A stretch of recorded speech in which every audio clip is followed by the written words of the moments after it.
Assalamualaikum warahmatullahi wabarakatuh. Perkenalkan, nama saya Ridho Pratama dari Prodi D3 Teknik Pertambangan UNP Sawalunto.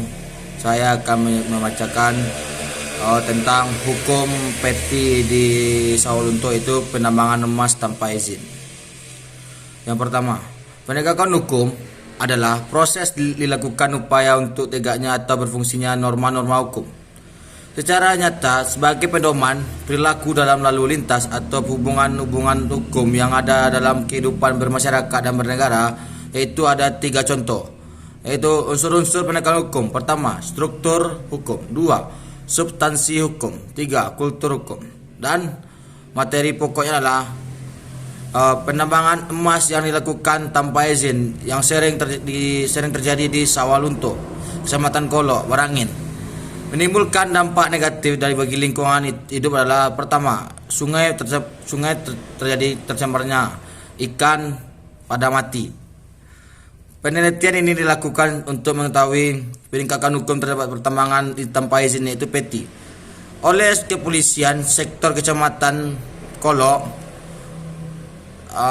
Penelitian ini merupakan penelitian yang yuridis, saintis, yang penelitian hukum sosiologis yang dapat dilakukan dengan mengadakan indikasi hukum yang bagaimana indikasi hukum itu berlaku. Hasil penelitian ini menyimpulkan bahwa upaya yang dilakukan dalam rangka penegakan hukum tindakan pidana peti yaitu upaya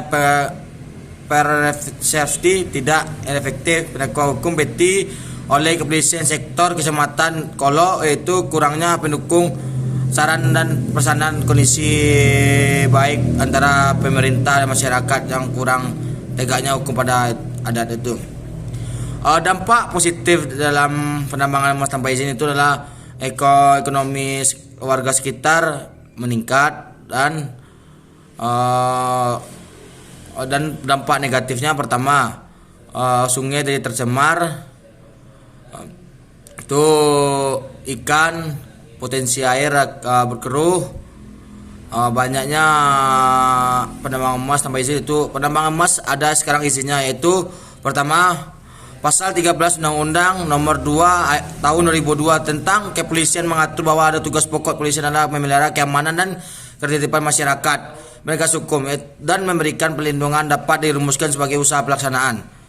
Dua pasalnya yaitu Undang-Undang Nomor 32 Tahun 2009 tentang pelindungan dan pengelolaan lingkungan hidup. Undang-undang itu juga mengatur mengenai larangan pertambangan emas tanpa izin. Pasal 3 Undang-Undang PHLA menyatakan wilayah Kesatuan Republik Indonesia. Sekian dari saya, Ridho Pratama. Assalamualaikum warahmatullahi wabarakatuh.